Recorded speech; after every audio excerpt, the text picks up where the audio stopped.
Over the holiday weekend, residents of Moscow experienced rolling blackouts that brought parts of their digital economy to a halt.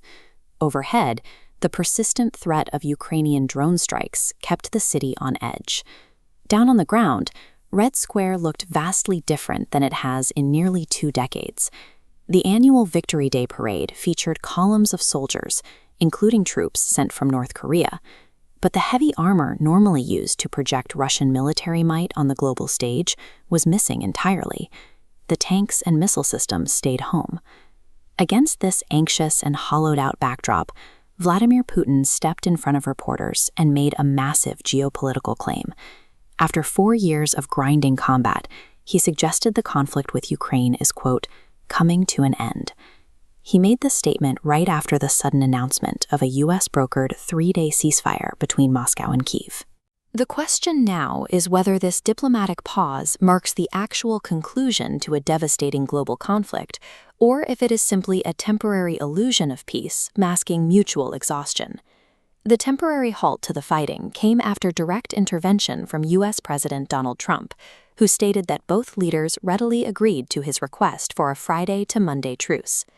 This chart outlines 2 ceasefire terms: a suspension of military activity and an exchange of 1,000 prisoners. For President Zelenskyy, this pause is a calculated opportunity. Retrieving captive soldiers is a central priority, holding far more value than launching drone strikes. Demonstrating his confidence in Ukraine's long-range targeting reach, Zelenskyy even issued a formal decree mockingly authorizing Russia to hold its festivities, declaring Red Square temporarily off-limits for Ukrainian strikes. By treating the ceasefire as a specific exchange, rather than a surrender of momentum, Ukraine recovers human lives without conceding broader military pressure. On the Russian home front, public polling reveals growing disillusionment with the war. High-ranking members of Russia's Academy of Sciences are publicly warning of a ruined economy. Over state media airwaves, nationalistic war correspondents who traditionally champion the military are now openly describing the conflict as an unwinnable stalemate. This map shows the current line of contact. After 4 years of heavy casualties, Russian forces have not captured the entirety of the Donbass. Ukrainian troops remain entrenched in fortress cities. Advances have drastically slowed, with Moscow controlling just under 1/5 of Ukrainian territory. So when Putin suddenly speaks of an ending, he is navigating a restless elite, a fractured public, and a physically drained military.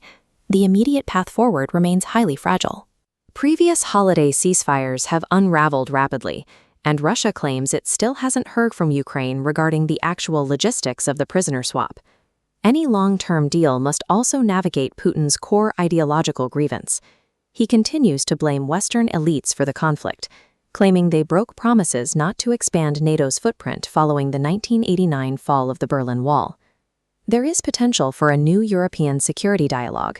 European Union Council President Antonio Costa is actively consulting with leaders about opening talks with Russia. Putin already has a specific preference for a European negotiating partner, former German Chancellor Gerhard Schroeder, a controversial figure with deep ties to Russian state-owned energy firms.